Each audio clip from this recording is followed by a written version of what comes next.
those who are aspiring for mukti, this dimension that we are referring to as Mahakala becomes of paramount importance.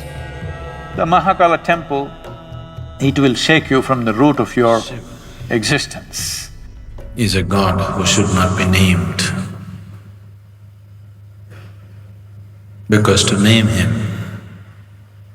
is to limit and curtail him. At the same time, the sum of his many names also bring out the indescribable mystery of who he is, or indescribable mysteries of what this creation is, of his various forms. Kala or Mahakala is an important, at the same time a fierce form. As Mahakala, he is the lord of time. As Kala Bhairava, he is the destroyer of time. Kala means time. Time, as you experience it, is only the cyclical movement of physical existence. The earth rotates, it's a day. The moon goes around the earth, that's a month. The earth goes around the sun, that's a year. Everything that you know as time, including your watch, is all about cycles.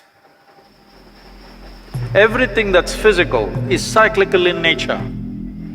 From atomic to cosmic, everything that's physical is naturally cyclical in nature. And because of your physical existence, because of your involvement with the physical nature of who you are, you have a sense of time. As you sit here, because you have a body, it is keeping time.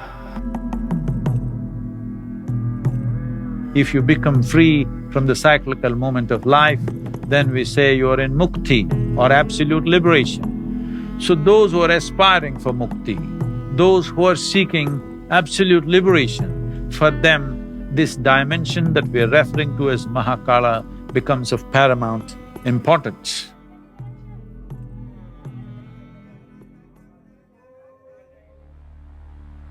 It once happened, the great sage Shukracharya, who was the guru for all the demons,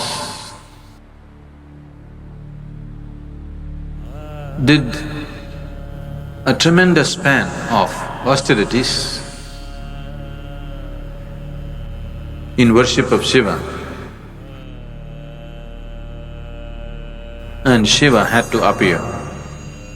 When he appeared, Shukracharya asked for immortality. Then Shiva said, that is not possible. All that is born has to die. Ask for something else. Then Shukracharya said, give me the power of rejuvenation, that any kind of wound, any kind of disease I can rejuvenate, give me that power. Shiva, being the ultimate healer, the master of all herbs and medicines, gave Shukracharya the Sanjeevani mantra, the mantra for rejuvenating people from any kind of disease or any kind of wound or injury. Once Shukracharya had this Sanjeevani mantra, the demons became excessively bold and they waged battle after battle. All the demons who fall down in the battle with any kind of grievous wound, Shukracharya just revives them with the Sanjeevani mantra. So ultimately, the army of the demons can go on fighting without losing a single man. The gods got very alarmed and they felt this is a very unfair battle because How much ever you fight, they don't die, but we die. So they went to Brahma. Brahma intervened with Shiva and said, "You have given this Shukracharya this kind of power, you must kill him. Otherwise, there will be a complete imbalance in the world. The demons have an unfair advantage over the gods." Then Shiva said, "There is no need to kill him, I will contain him." Then the battle between the devas and the demons was going on. Shukracharya was going about uttering the mantra and reviving all the demons from their injuries and wounds. Then across the horizon, a terrible creature, an ogress, whose name was Kritika,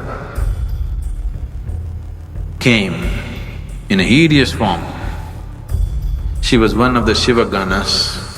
She came and sucked Shukracharya into her womb. And there he remained as a fetus. And he was contained, and a balance was set forth between gods and demons. A more fair and just battles were fought. Then Brahma was so amused, and he thought, it is only Mahakala who can do this, that without killing the person, he can completely contain his life. Shukracharya remained in the womb of Kritika, and his Sanjivini mantra became impotent. Or in other words, Mahakala froze time for Shukracharya, that he cannot move on.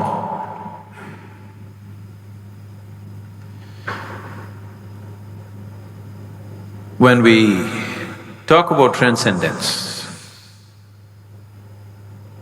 when we talk about spirituality, yoga, we are seeing how to go beyond the limitations of time and space. Because time and space belongs to the physical plane of the existence. Once you aspire to be spiritual, what it means is you're aspiring to be something more than the physical. Once you're something more than the physical, that means you're aspiring to be beyond the limitations of time and space.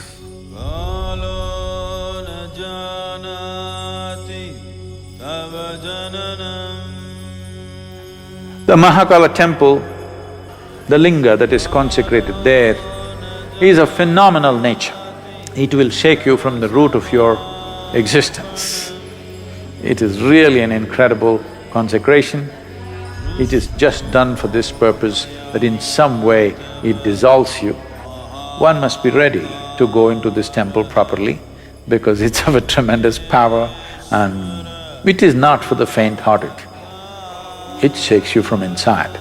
Every day, the offering that needs to happen to Mahakala is fresh ashes from the cremation grounds, because that's what he likes and that is what keeps it going the way it's going.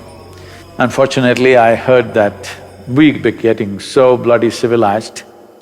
Now it seems because some activists protested, they are not using the ashes from the cremation ground, they're just using cow dung or bullshit. Unfortunately, this is not just a cultural thing, there is a science to it. If we bring ashes from the cremation ground and some other ash, I can show you what is the difference between the two. Experientially, it's a phenomenal difference. And it's very, very important that this process is continued because that is the nature of Mahakala. The very presence of what this Mahakala Rupa is, when you go there, everything is gone, everything is burnt into ashes. that means you become free from the physical. It propels you towards your ultimate liberation. You want to do that gently, we have everything here. You want to do it in a boom way, you really want to be pushed hard and you are not faint-hearted, then Mahakala temple is a phenomenal process.